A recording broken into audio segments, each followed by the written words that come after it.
Hello बच्चों, कैसे हैं आप लोग। आई होप कि आप लोग अच्छे होंगे और आप सबकी पढ़ाई भी अच्छी चल रही होगी। तो अभी हम लोग करने वाले हैं सीबीएसई बोर्ड के द्वारा जो सैंपल पेपर रिलीज किया गया है, ठीक है, स्टैंडर्ड मैथ का। ठीक है, इसके हम लोग क्वेश्चन नंबर 21 से यानी कि सेक्शन बी से अभी हम लोग सेक्शन बी को करेंगे, जिसमें 21, 22, 23, 24 और 25 नंबर क्वेश्चन को हम लोग सॉल्व करेंगे। ठीक है, 1 से लेकर 20 तक को मैंने सॉल्व कर दिया पिछली वीडियो में। बहुत ही डिटेल वीडियो बनाई है ताकि हर एक बेसिक कंसेप्ट आपको समझ में आ जाए। इसमें भी हम लोग वही काम करने वाले हैं। तो चलिए शुरू करते हैं। वीडियो अच्छी लग जाए तो इसे लाइक कर दीजिएगा और अपने दोस्तों के साथ शेयर कर दीजिएगा।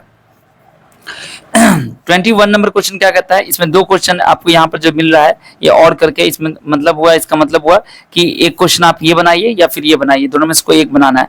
आपको दोनों क्वेश्चन नहीं बनाना है। Find the HCF and LCM of 480 and 720 using prime factorization method.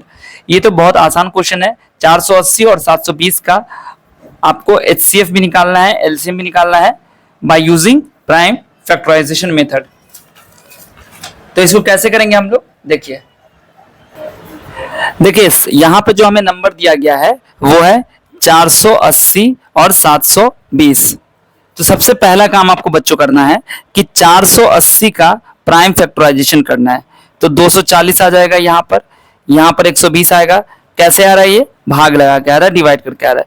2 से लगाएंगे 60 आ जाएगा, 2 से लगाएंगे 30 आ जाएगा, फिर 2 से भाग लगेगा 15 आ जाएगा, फिर 3 से लगाएंगे 5 आ जाएगा। ठीक है, उसके बाद आपको करना है क्या, इसके बाद आपको 720 का भी आपको प्राइम फैक्टराइजेशन करना है। तो 720 का करते हैं, यहाँ पर 720 का करेंगे। देखो 2 से लगाएंगे तो कितना आएगा, 360 आएगा। 2 से लगाएंगे तो कितना आएगा, 180 आएगा। 2 से लगाएंगे कितना आएगा, 90 आएगा। 2 से भाग लगाएंगे 45 आएगा। 3 से भाग लगाएंगे 15 आएगा। 3 पंचे 15 हो जाएगा और 5 इकाई 5 हो जाएगा। यहाँ पर भी 5 इकाई 5 कर दीजिए। अब बच्चों आपको सबको यहाँ लिख देना है। देखो 1 2 3 4 5 यानी कि 2 का पावर 5 हो गया। 1 यानी कि 3 का पावर 1 ही रहेगा और 5 भी 1 ही बार है। यहाँ पे देख लो 1 2 3 4 तो ये हो जाएगा 2 का पावर 4। इसके बाद 3 एक बार है, 2 बार है, यानी कि 3 का पावर हो जाएगा 2 और 5 का पावर हो जाएगा 1 बार। मतलब 5 एक ही बार है तो 5 का पावर 1। पावर भी लिख सकते हैं, छोड़ भी सकते हैं। अब आपको एलसीएम भी निकालना है और आपको एचसीएफ भी निकालना है। तो बच्चों एक ही बार में आपको दोनों काम कर लेना है। देखो एलसीएम में क्या करना है आपको, ध्यान से सुनना। यहाँ पे जो भी अंक है उसको आप यहाँ लिख दीजिए। ठीक है, देखो यहाँ पर 2 भी है, 3 भी है और 5 भी है। इसके अलावा और कोई तो अंक है नहीं, तो हम लोग लिखेंगे 2 3 5 लिख दिया। अब आपको ये देखना है कि इसमें से सबसे बड़ा पावर कौन है।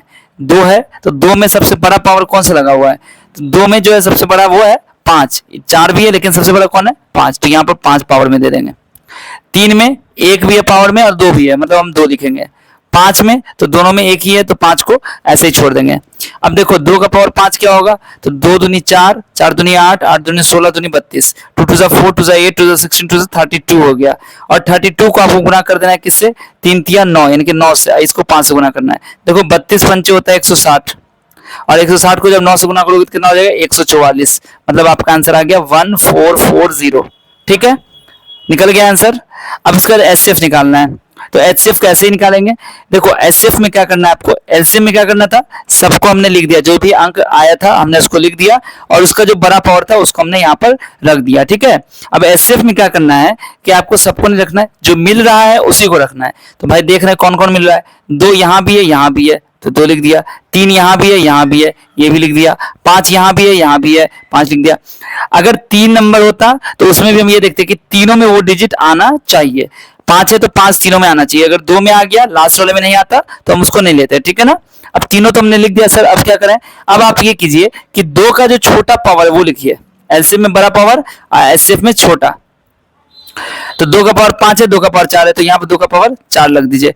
3 में 3 का पावर 1 है, 3 का पावर 2 है तो 3 का पावर 1 ही रहने दीजिए। 5 का तो 5 ही है, इसको गुना कर दीजिए। अब देखो क्या हो जाएगा, 2 का पावर 4 क्या हो जाएगा, 2 टू 4, 2 8 टू 16, तो 16 कर दिया इंटू 3 इंटू 5। देखो 16 5 से 80 हो गया और 83 से 240, तो ये हो गया इसका आंसर। ठीक है, आई होप कि आपको समझ में आ गया होगा बहुत ही अच्छे तरीके से। ठीक है, अगर कहीं भी कोई दिक्कत है आप मुझे कमेंट सेक्शन में जरूर बताइएगा। ठीक है, इसके बाद बच्चों आपका जो दूसरा क्वेश्चन है इसी में वो कहता है the HCF of 85 and 238 is expressible in the form 85m minus 230। इस दोनों का HCF उसको एक्सप्रेस किया गया है इस रूप में। तो कहता है find the value of m, आपको m की वैल्यू पता करनी है। ठीक है, अब यहाँ पर HCF जो है ना आप वो किसी भी मेथड से निकाल सकते हैं।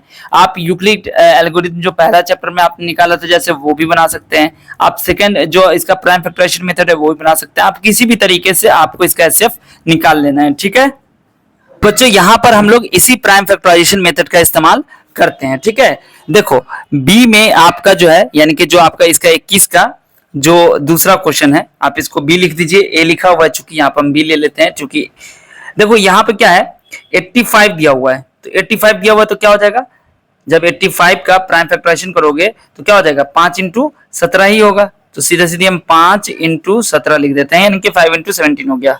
ओके, अब इसके बाद 238 है तो 238 का जब करेंगे तो यहाँ पर देखो क्या हो जाएगा, 2 से लग रहा है यहाँ पर 2 इकाई 2 2 इकाई 2 2 नमा 18 119 हो गया। अब 17 के पहाड़े में आ रहा है 17 7 119 होता है, 17 इकाई 17 क्या हो जाएगा यहाँ पर 100 यहाँ पर 238 का लिख देंगे हम लोग 2 गुने 7 और इंटू 17। अब HCF के लिए मैंने क्या बताया था आपको याद है, अभी तुरंत बताया था कि पहले देखना है कि मिल कौन रहा है। तो मिल रहा है इसमें सिर्फ 17 तो 17 ही हो जाएगा और तो कुछ है ही नहीं। अब पावर में क्या है दोनों का बराबर ही है तो HCF कितना हो गया 17 हो गया इसका। लेकिन क्वेश्चन में कह रहा है कि HCF को दर्शाया गया है, यहाँ पे लिखेंगे बट HCF क्या है इसका दिया हुआ 85m माइनस 238। ठीक है, तो इसका मतलब ये और ये बराबर हो गया, इसका मतलब क्या हो गया 85m माइनस 238 बराबर 17। कितना हल्का क्वेश्चन है, 85m बराबर हो जाएगा 17 और प्लस 238। तो 85m बराबर हो जाएगा 8 7 15 के 5 हासिल 1 2 1 2 3 5 2 इनके 255 आ गया। तो m बराबर क्या हो जाएगा निकाल लो, m बराबर आपका आ जाएगा 255 बट्टा 85 85 तिया। तो m बराबर कितना आ गया 3, यही इसका क्या हो जाएगा आंसर हो जाएगा। ठीक है, आई होप कि आपको समझ में आ गया होगा बहुत अच्छे तरीके से। चलिए अगला क्वेश्चन देखते हैं। इसके बाद जो आपका अगला क्वेश्चन है देखो 22 नंबर क्वेश्चन, इसमें क्या कहता है, इसमें भी 2 क्वेश्चन है आपको, ये भी और करके दिया हुआ मतलब दोनों में इसको एक ही बनाना है। ठीक है, 2 dice are rolled together bearing numbers 4 6 7 9 11 12 find the probability that the product of numbers obtained is an odd number। कहता है 2 डाइस है जिसके ऊपर 4 6 7 9 11 12 लिखा हुआ है और दोनों डाइस को एक साथ रोल किया जाता है। ठीक है, कहा जा रहा है कि प्रोबेबिलिटी निकालो, किसकी प्रोबेबिलिटी निकालो, तो कह रहा है कि दोनों में ऐसा ऑड नंबर आए जिसको गुना करके हमें क्या मिले प्रोडक्ट जो हो वो दोनों पर जो नंबर आए ऐसा नंबर आए जिसको गुना करें तो हमें ऑड नंबर मिले। यानी कि सपोज दैट कि अगर एक पे 4 आ रहा है दूसरे पे 6 आ रहा है तो गुना करेंगे कितना हो जाएगा 24 हो जाएगा। तो 24 क्या है ऑड नंबर है कि इवन नंबर है, तो वो तो इवन नंबर है तो हमें तो लाना है ऑड नंबर। तो इसका मतलब जैसे एक पर आ गया 6 ठीक 7 और दूसरे पर आ गया मान लो 9 तो 7 9 7 9 के 63 होता है, मतलब ये ऑड नंबर हो गया। तो इसी तरीके का आपको क्या बनाना है कॉम्बिनेशन बना के आपको देखना है कि कितनी बार ऐसा नंबर आ सकता है जिसको गुना करने पर ऑड नंबर मिले हमें। ठीक है, तो देखो यहाँ पर 4 6 7 9 11 12 है ना, तो आपको करना क्या है, देखिए सबसे पहली चीज यहाँ पर आपको ये करनी है कि यहाँ पर नंबर उतारना है। देखो नंबर में क्या है, यहाँ पे नंबर में आपको दिया हुआ है 4 6 7 9 11 12 दिया हुआ है। ठीक है, तो अब यहां पर कॉम्बिनेशन कैसे बन सकता है, देखिए 4 6 या तो एक में 4 आएगा 6 आएगा या 4 दोनों में सॉरी इसमें ऐसे करो कर भी सकते हो ऐसे 4 4 आएगा या 4 6 आएगा या 4 7 आएगा या 4 9 आएगा या फिर 4 11 आएगा या फिर 4 12 आएगा। ठीक है ना, 1 2 3 4 5 6 ऐसे ही फिर 6 के साथ कॉम्बिनेशन बनेगा, 7 के साथ बनेगा, 9 के साथ बनेगा, 11 के साथ बनेगा, 12 के साथ। यानी कि पहले वाले में 4 दूसरे वाले में 4 आ सकता है, पहले वाले में 4 हो दूसरे वाले में 6 आ सकता है ना। इस तरीके से एक कॉम्बिनेशन बना। दूसरे केस में हम 6 4 लिख सकते हैं, 6 6 लिख सकते हैं, है ना, 6 7 लिख सकते हैं। इस तरीके से यहाँ पहले 4 है, इसमें देखो सब में 4 है, बाद में सब में 6 आया, उसके बाद जीरो वाले में क्या होगा, सब में पहले 7 आएगा, उसके बाद आपको 9 रखना है। तो टोटल कितना बनेगा, टोटल बन जाएगा इसमें 36, कितना बन जाएगा, टोटल आपको 36 हो जाएगा। ठीक है, तो यहां पर आपको क्या करना है, लिखना है यहां पर कि टोटल आउटकम कितना आ जाएगा, 36 आ जाएगा। तो यहां पर हम लोग लिखेंगे, क्या लिखेंगे, total number of possible outcomes, क्या क्या आ सकता है। तो सर यहां पे तो अभी हमने देख लिया है 6 इंटू 6 यानी कि 36 आ सकता है। टोटल कितना आ सकता है, ऐसे 1 2 3 4 5 6 7 8 9 10 11 12 ऐसे करेंगे तो टोटल कितना आएगा, 36 आएगा। मैंने बता दिया अभी कैसे। उसके बाद आपको देखना फेवरेबल आउटकम्स क्या क्या हो सकता है। तो देखिए ध्यान से कि हमारे पास ऐसे नंबर आने चाहिए जिसको गुना करने पर हमें ऑड नंबर ही मिले। तो इसका मतलब कभी भी हम दो नंबर अगर हम इवन ले लेते हैं, जैसे 2 और 4, तो इसको जब गुना करेंगे तो हमें इवन ही मिलेगा। तो इसका मतलब ये हुआ कि दोनों में, हमें पहले वाले में और दूसरे वाले में इवन नहीं आना चाहिए। अगर मान लो किसी एक में भी इवन आ गया, सपोज दैट हम इसमें 9 आ गया और दूसरे वाले में 4 आ गया, तो 9 चौके कितना हो गया, 36। इसका मतलब ये भी हम समझ में आ गया कि दोनों में से किसी में भी इवन नंबर नहीं आना चाहिए, दोनों में क्या आना चाहिए, ऑड आना चाहिए। चलो तो आप कॉम्बिनेशन बनाते हैं उसका। आप इसको जब बनाओगे ना तो इसको काट के भी कर सकते हो आसानी से, ठीक है ना। चलो देखो यहां पर क्या है, 7 9, ठीक है, 7 11, ठीक है ना। और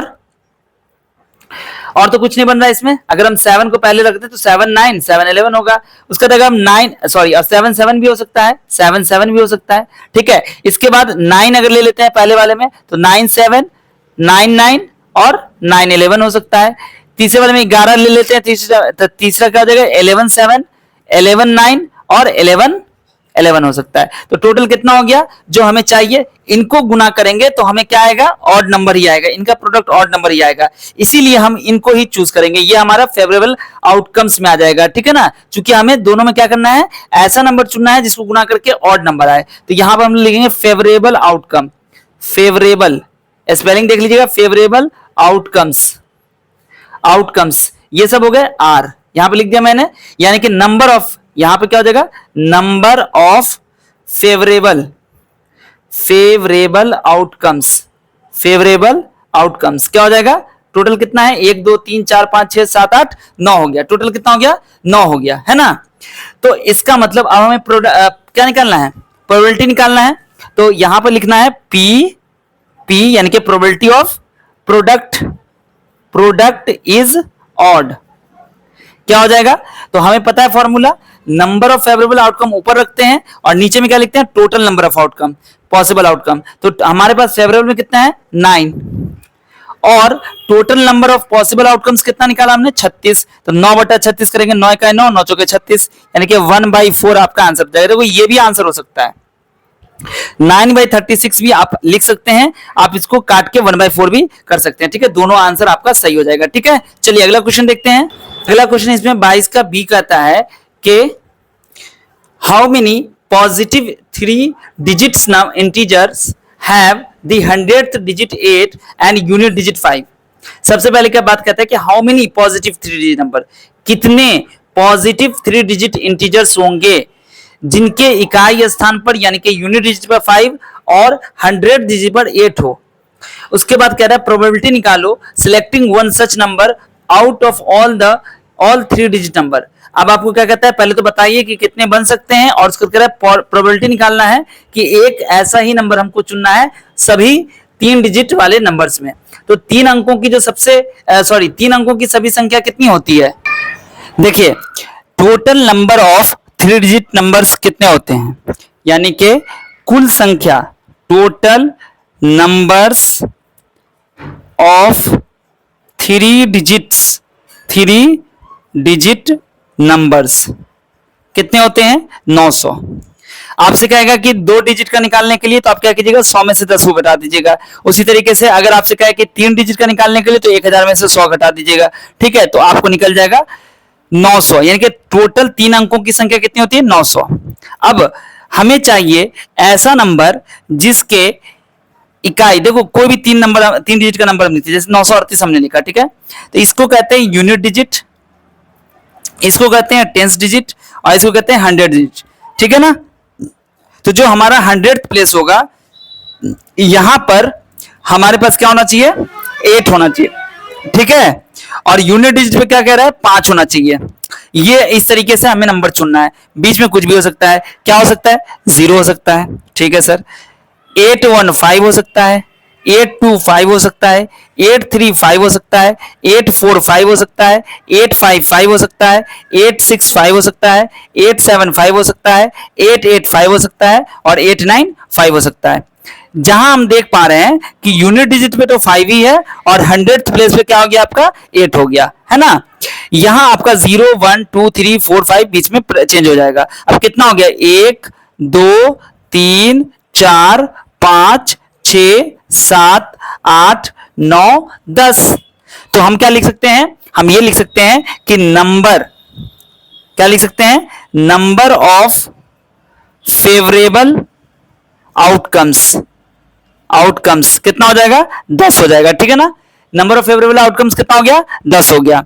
अब आपको क्या करना है, यहां पर ऐसा ही एक नंबर सिलेक्ट करना है, तो उसकी प्रोबेबिलिटी क्या है, तो P selecting one such number, ठीक है ना। ऐसा ही एक नंबर हमें चुनना है, तो उसकी प्रोबेबिलिटी क्या हो जाएगी। तो देखो मैंने बताया फॉर्मूला आपको कि टोटल आउटकम्स को नीचे रखते हैं, जो पॉसिबल आउटकम्स हो सकता है जो कि हमारा 900 है, और जो हमें फेवरेबल आउटकम्स है उनकी जो संख्या है उसको हमें ऊपर रखनी है। ये 0 से ये 0 कैंसिल हो गया, मतलब आपके पास आ गया 1/90 और ये हो गया आपका आंसर। ठीक है बच्चों, समझ में आ गया। चलिए अगला क्वेश्चन देखते हैं हम लोग। देखो बच्चों, इसके बाद जो आपका क्वेश्चन है वो है क्वेश्चन नंबर 23। इसमें आपको कह रहा है इवेल्युएट करना है, यानी कि आपको इसका वैल्यू निकालना है। 2 sin square 60 degree minus 10 square 30 degree और बटा sec स्क्वायर 45 डिग्री। ठीक है, तो देखिए कैसे बनाएंगे इसको। यहाँ पे तो सिर्फ आपको क्या करना है, वैल्यूज पुट कर देना है। ठीक है, आपका जो क्वेश्चन दिया गया है इसमें क्या यहाँ पर लिख रहा है, देखिए ध्यान से देखिएगा। 2 sin स्क्वायर 60 डिग्री, ठीक है, minus 10 square 30 degree by sec square 45 degree. तो 2 sin स्क्वायर 60 डिग्री का क्या हो जाएगा, 2 sin स्क्वायर। sin 60 की वैल्यू क्या होती है, sin 60 की वैल्यू होती है √3/2। ठीक है, और यहां पर स्क्वायर है तो हम लोग यहां पे स्क्वायर दे देंगे। 10 30 की वैल्यू क्या होती है, 1/√3, और यहां स्क्वायर है तो स्क्वायर दे देंगे। इसके बाद sec स्क्वायर 45 डिग्री है, तो sec 45 डिग्री की वैल्यू क्या होती है, √2 होती है, तो √2 का स्क्वायर कर देंगे। अब बच्चों इसको सॉल्व कीजिए, 2 गुने √3 का स्क्वायर 3 और 2 का स्क्वायर 4 माइनस 1/√3 का स्क्वायर कितना हो जाएगा, तो 1/√3 का स्क्वायर 3 हो जाएगा। नीचे में कितना आ जाएगा, √2 का स्क्वायर 2 हो जाएगा। इसको सॉल्व कीजिए, देखो यहां से 2 इकाई 2, 2 दूनी 4, मतलब आपके पास आ गया 3/2 माइनस 1/3 और नीचे में 2 है। अब 2 3 का ऐसे में लोगे तो 6 आ जाएगा, 2 3 6 मतलब 3 3 9, 3 से यहाँ पे डिवाइड करोगे तो 2 आ जाएगा और 2 को 1 से गुना कर दोगे 2 आ जाएगा बाई 2।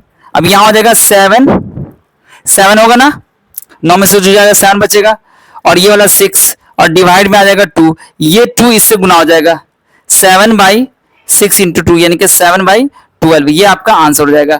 ये 2 इससे क्यों गुना हो गया, इधर देख लीजिए, 7/6 है, यहां डिवाइड है किससे, 2 से, तो क्या करते हैं आप डिवाइड को इनटू में बदलते हैं और 2 को क्या करते हैं, इसके नीचे 1 है ना, तो इसको हम 1/2 यानी कि उलट देते हैं, तो 7 1 से गुना हो गया और 6 2 से गुना हो गया, तो इसलिए मैंने यहां पर कर दिया ऐसा। ठीक है, समझ में आ गया। इसके बाद आपका 24वां क्वेश्चन है, फाइंड द पॉइंट या फिर points on the x axis which is at a distance of √41 units from the point 8, -5। आपको वो पॉइंट या फिर पॉइंट्स निकालने हैं एक्स एक्सिस पर। ध्यान देने वाली बात है कि एक्स एक्सिस पर निकालना है पॉइंट, जो कि √41 यानी कि √41 इतना यूनिट इस पॉइंट से दूर हो। इसका मतलब आपको जो पॉइंट निकालना है उससे और इस पॉइंट से जब दूरी निकालोगे, आप डिस्टेंस निकालोगे, तो √41 आना चाहिए। तो हमें तो वो पॉइंट पता नहीं है, तो कैसे पता करेंगे, देखिए हमारे पास जो पॉइंट दिया गया है वो दिया गया है 8, -5। ठीक है ना, ये कोई पॉइंट है और आपको एक्स एक्सिस पर एक ऐसा पॉइंट पता करना है जिससे डिस्टेंस आपका √41 यूनिट हो। तो हम मान लेते हैं यहां पर लिखेंगे let the required point required point B x comma zero. आप कहेंगे सर जीरो क्यों लिया? क्योंकि हमें एक्स एक्सिस पर ही निकालना है, तो एक्स एक्सिस पर कोई भी पॉइंट होगा उसका वाई कोऑर्डिनेट जीरो होता है, ठीक है ना। एक्स की वैल्यू कुछ भी हो सकती है, लेकिन वाई की वैल्यू हमेशा जीरो होगी एक्स एक्सिस पर, ठीक है ना। तो अब कोई पॉइंट है, मान लो ये एक्स और जीरो है, और कोई पॉइंट है x 8 -5। अब इसके बीच का डिस्टेंस निकालना है आपको, और डिस्टेंस निकालोगे तो जो आएगा वो आपको पता है √41। तो चलो पहले डिस्टेंस निकालते हैं। आपको डिस्टेंस फॉर्मूला याद है ना, बस उसी का यूज करना है। क्या होता है?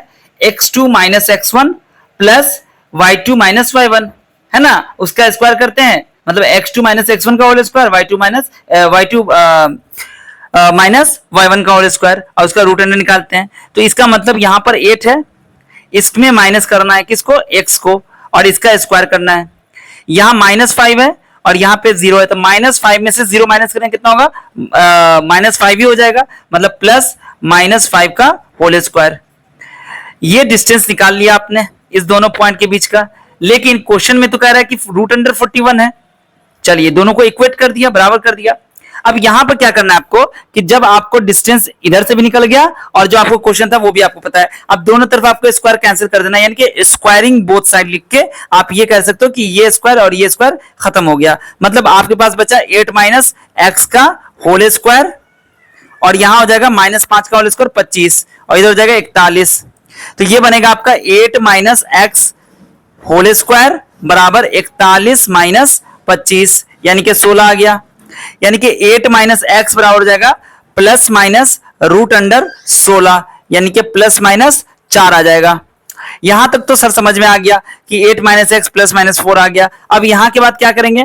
तो यहां के बाद हम ये करेंगे कि अगर हम 8 - x बराबर प्लस 4 लें तो क्या हो जाएगा? x इधर जाएगा प्लस में और ये 4 इधर आएगा माइनस में, यानी कि x की वैल्यू हो जाएगी 8 - 4 यानी कि 4। लेकिन अगर हम 8 - x को -4 ले लेते हैं तब क्या होगा? तो ये x इधर जाएगा प्लस x हो जाएगा, और ये -4 इधर आके प्लस हो जाएगा, यानी कि 8 + 4 बराबर x, यानी कि x की वैल्यू कितनी आ गई? 8 4 12। बात समझ में आ गई? तो x की दो वैल्यू आ गई हमें, 4 और 12। तो यानी कि जो पॉइंट हमारा ये है ना, ये क्या हो सकता है? 4,0 भी हो सकता है, और हमारे पास ये दूसरा पॉइंट हो सकता है 12,0। दोनों पॉइंट से अगर आप इस बिंदु की दूरी निकालोगे जो आपको दिया गया था 8, -5, तो उसकी डिस्टेंस आपको √41 ही आएगी। ठीक है, आई होप कि आपको समझ में आ गया होगा। इसके बाद जो आपका अगला क्वेश्चन है, इसमें क्या है देखो, इसमें है show that the point A B C and the vertices of an isosceles triangle, sorry are the vertices, यानी कि ये 3 पॉइंट आपको जो है ये आइसोसेलेस ट्रायंगल के वर्टिसेस हैं, ये प्रूफ करना है। तो हमें क्या करना होगा? ए बी बी सी या सी ए तीनों डिस्टेंस निकाल के दिखाना होगा कि किसी दो के डिस्टेंस जो है वो बराबर है। ठीक है, तो कैसे बनाएंगे इसको? देखिए यहां पर हमारे पास 3 पॉइंट दिया गया है। कौन कौन 3 पॉइंट है इसको लिख लेते हैं। ए, जैसे मान लो एक ट्रायंगल है, ठीक है, तो यहां पर मान लो ये ए है, ये बी है और ये सी है। तो ए पॉइंट आपका दिया हुआ है -5 6, और बी पॉइंट आपको दिया हुआ है 3,0, और सी पॉइंट आपको दिया हुआ है 9,6, यही दिया हुआ है, सॉरी 9,8 है, 8। ठीक है, अब यहां पर क्या करना है आपको?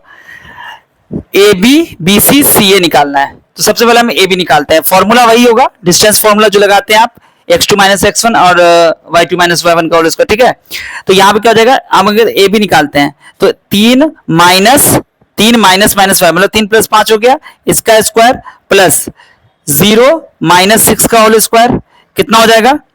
3 5 8, 8 का स्क्वायर 64, और थोड़ा हम शॉर्ट कर रहे हैं, ठीक है, 6 का स्क्वायर 36, तो ये हो जाएगा √100 यानी कि 10। इसके बाद आपको BC निकालना है। BC निकालेंगे कैसे?